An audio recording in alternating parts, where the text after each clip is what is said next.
the Canisteo and Maple City Police Clubs, and then back to the community for various benefits and fundraisers.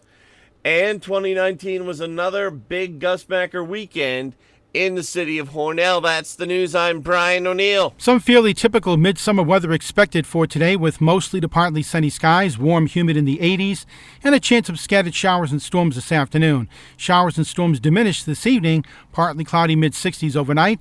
Another round of showers and storms developing Tuesday afternoon, and a little bit cooler, upper 70s to about 80. Scattered showers and storms Tuesday night, low temperature in the 60s, and partial sun with a few more showers and storms ending on Wednesday, high temperature 75 to 80. Then it looks like nice weather for the end of the week, so just hang in there. Thursday and Friday, comfortable, mostly sunny, and around 80. This is meteorologist Gary Best. Next on AM 1480 WLEA, the Newsmaker Show. Here's Brian O'Neill. And this morning on our live line, Steuben County Democratic Chair and Hornell IDA consultant Shawn Hogan. Shawn, thanks for joining us. Good morning, Brian, on this beautiful Monday morning. Well, I've been meaning to have you on actually for a couple of weeks. There's been a lot of criticisms of Governor Andrew Cuomo. Wanted local Democrats to be able to respond. Governor Andrew Cuomo and New York City Democrats in the legislature have been heavily criticized for getting the Farm Bill signed into law. Now, originally you issued a statement saying that you were not in favor of the Farm Bill. At this point, what are you thinking? Well, certainly we weren't in favor of it in the form that it was presented. During the course of time, there was negotiations between the New York State Farm Bureau and the legislative members who had sponsored the bill. And they removed some of the more onerous specifics of the bill. Now, here's what the bill pretty much requires: a day of rest and 1 day of rest in 7-day period, and that overtime must be paid for any hours worked over 60 hours. Now, that's far different than any of the other people who work for retail or work for factories. They certainly work 40-hour weeks and are paid overtime for anything over 40, and they usually get 2 days of rest. So this bill isn't something that is out of over the top, out of the ordinary. Unfortunately, it is a new mandate on our farmers. And our farmers are struggling. Number one, our dairy farmers are struggling because of the price of milk is not what it should be, and so they operate on a very, very small margin. So any new mandates that cost the farmers money can be troubling. However, if you're a farm worker and you work 7 days without a day off, and you work 60, 70, 80 hours a week, what's fair? Should you be paid overtime over 60 hours? Now, I don't think that's a horrible mandate, and I think 1 day of rest and 7-day period isn't something out of the ordinary. So I know my Republican friends on the other side of the aisle try to make anything that's not their idea sound onerous and sound that it's horrible. But they represent farm workers too. Put their selves in a farm worker's position who are doing very dangerous work, working very long hours, and all they want is to be treated fairly, and they're paid the basic minimum wage, and they won't be getting overtime until they work over 60 hours. So it's not a horrible thing. I think it recognizes the value of the farm workers, and it gives them a little boost. And I think it doesn't overly burden the farmers. Now, could it have been better? Yeah, I think it could have been better, and it kind of will be tweaked. Yeah, that was my next question. Do you think there will be amendments to the new farm labor law? Well, yeah, I don't know. I can't say that, but I think that for the most part, it's not as onerous as my Republican friends and our representatives let you believe. I ask the question to most people out there: would you work 60 straight hours without getting paid overtime where you work? And would you would you be happy with the fact that you only get 1 day of rest in a 7-day period? I think not. So let's think about what's right and what's fair, but also keep in mind we have to be ever vigilant in helping our farmers. Talking to Shawn Hogan this morning on the Newsmaker show, the governor's been heavily criticized in recent months for closing down prisons in New York State. There was one in Livingston County that was affected. Did you have any thoughts on that? Well, obviously, if the populations of our prisons don't warrant keeping them open, obviously something can be done. I think our prison population is at an all-time low, and I know a lot of people have been displaced and been forced to go other places to work. But you always hear people talking about the state. They waste money. They don't do anything to balance their budgets. And then when they do something to balance their budget and it impacts people, then they're no good. So it's kind of a no-win situation. Certainly, I don't want to see anyone lose their job or be displaced, and that's the unfortunate circumstance of what happens once state agencies downsize or close. It's a catch-22 situation. And really, no one's a winner in it because it affects the local economy, and obviously it would have been all right locally if it had been some other institution that had closed and not the one here locally. So it's a tough situation politically, and it's a no-win situation for the governor and people who are involved in that decision-making process. The governor put out a statement on June 20th on this topic. He said, "I frankly don't want to build $1 billion worth of new jails. I'm proud that we closed more jails, and I'm looking for alternatives to incarceration." Well, yeah, a lot of our prisons are full of nonviolent criminals, and I think that's what he's talking to. But that's a move not only in New York State, but throughout the country.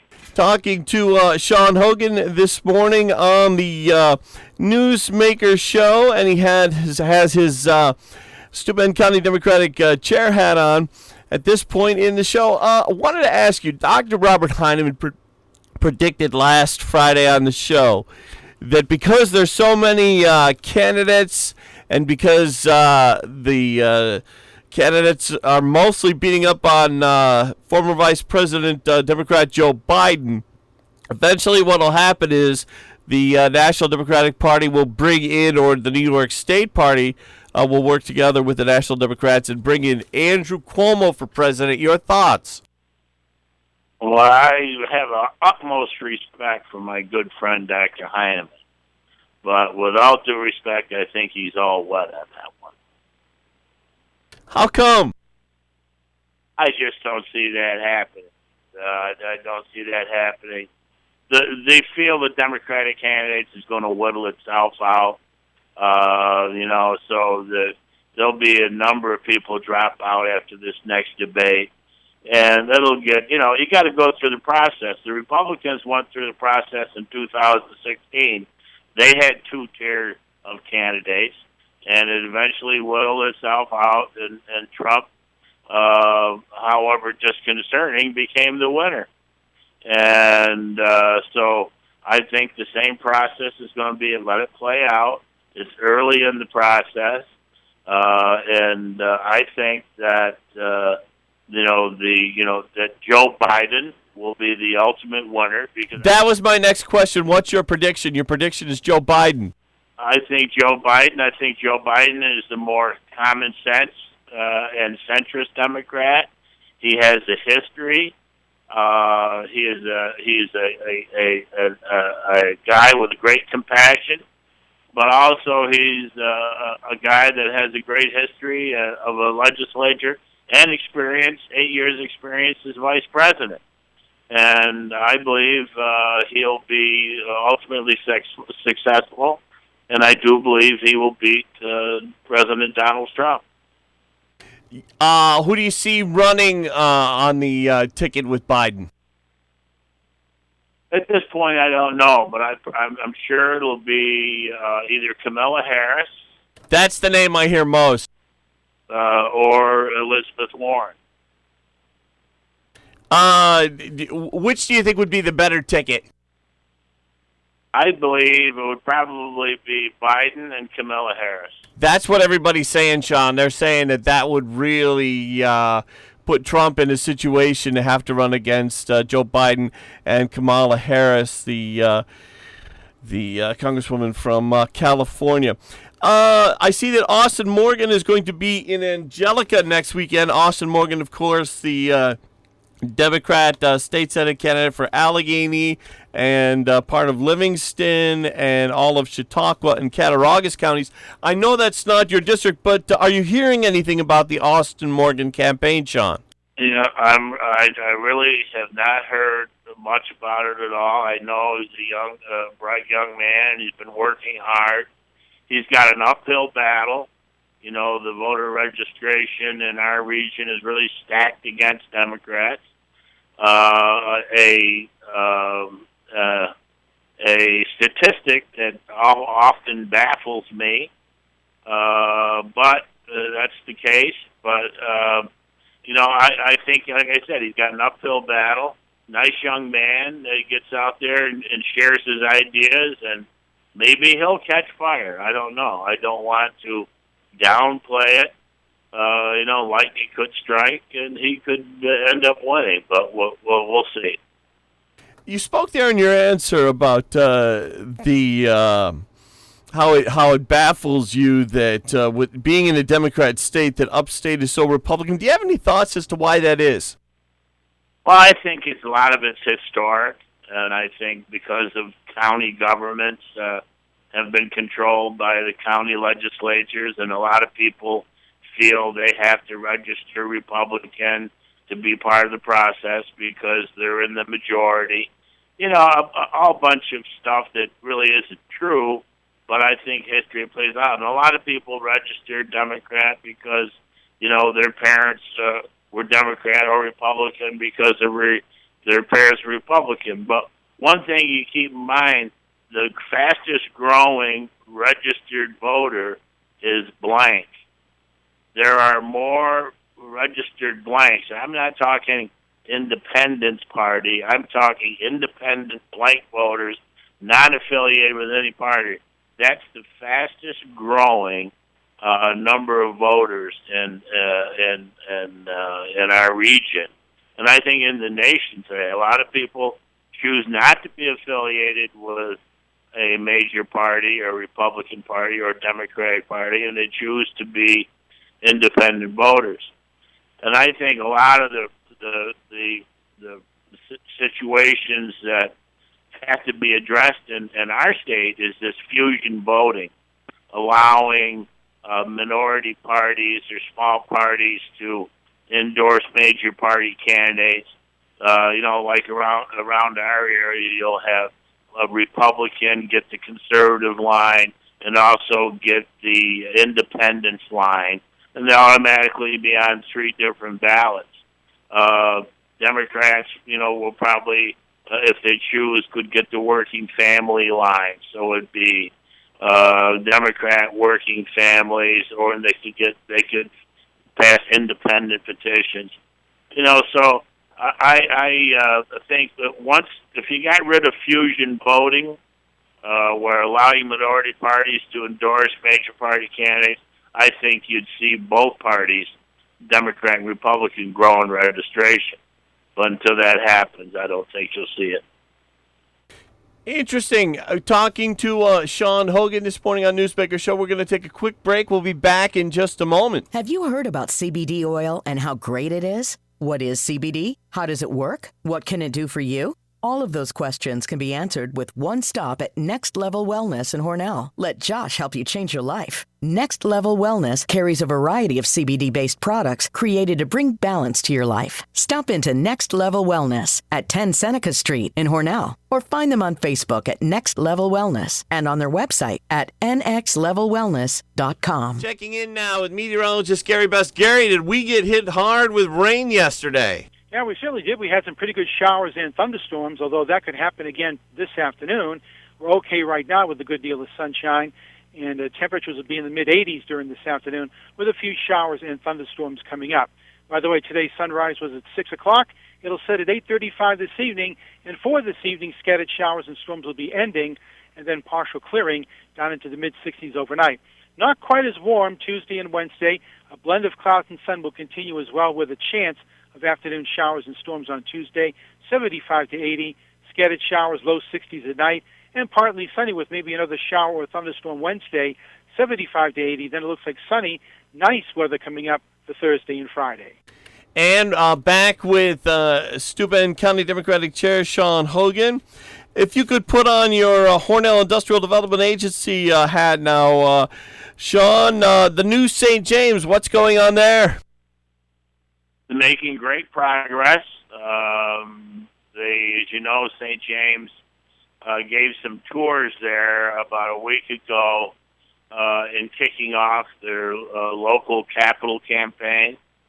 As you know, it takes a lot of money to outfit a hospital, and St. James has started a capital campaign with the hopes of raising $2 million locally to cover some of the costs that weren't included in the initial grant, such as a covered walkway, a nice square or quad garden area, and also some other equipment needs.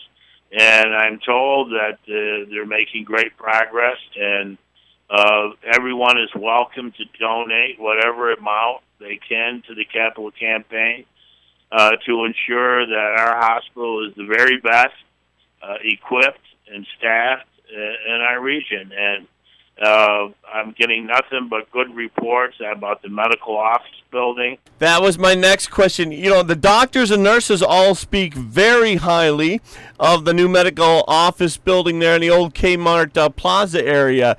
You're on the hospital board of directors. Do you have a sense on how the patients feel, Shawn? Well, yeah, I think we seek patient input each time someone has a service at the hospital, and we invite their comments, and we give them surveys to fill out. And St. James is getting high marks. People like the service. They like the patient-centered service and the compassion which St. James offers and gives. So, we're fortunate, and we all should be very proud of our medical office building and our new hospital. We're going to be, a shining star in our region as far as healthcare goes. And Alstom, what's going on there, Shawn? Well, Alstom's busily working on, their Estella contract and also busily seeking other contracts. There's a lot of work out there and a lot of interest by Alstom in a lot of this work. It's all contract-driven and it's all based on the low bid. So they're working hard, and when there's something to be announced about future work, I'm sure Alstom will announce it. But right now they're focused on getting the contracts they have out the door, and the primary one is the high-speed rail, which is a very impressive machine. And we all should be proud that this next generation high-speed rail for the world is being developed here in Hornell, New York. I'm on the Hornell Industrial Development Agency's website right now, hornellnewyork.com, and very interesting. It lists the major projects, which there's quite a few projects here.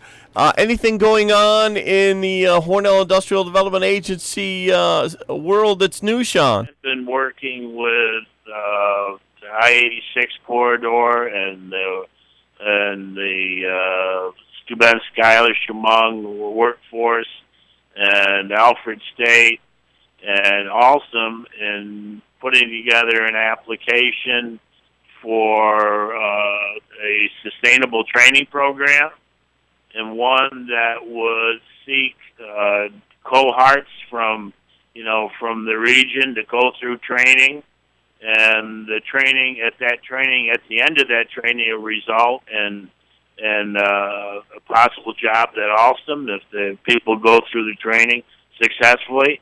That's something that Alstom and other industries around here have been clamoring for, and the state just announced several months ago the pool of money to develop training programs, and I'm working with all these varied groups, and we're going to put together an application here sometime in August and submit it, and hopefully be successful. Prior to this project, I was working with the city on the Downtown Revitalization Initiative, which is a program which would provide the city with $10 million for projects within the city outlined by the city's application.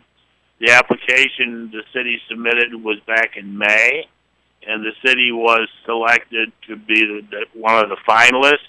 And so on July 8th, we went to Binghamton and gave our presentation to the Southern Tier Regional Economic Development Council, and we're just awaiting word of whether we're successful. We had a great team, which consisted of myself and Brett Hunter locally, Rex Simpson, the architect, retired from Alfred State, Heather Reynolds, the Mayor Buckley, Ashley Weekland, and so many others that worked diligently on this project. So we got our fingers crossed, and we're waiting with bated breath. Hopefully, we'll be successful. But we know we worked very hard and very diligently, and we had a good plan. It's highly competitive, and we'll wait and see. With that, we have to go. Hornell IDA consultant, Steuben County Democrat Chair Shawn Hogan, thank you for joining us today. Well, thank you. Joe Biden's Democrat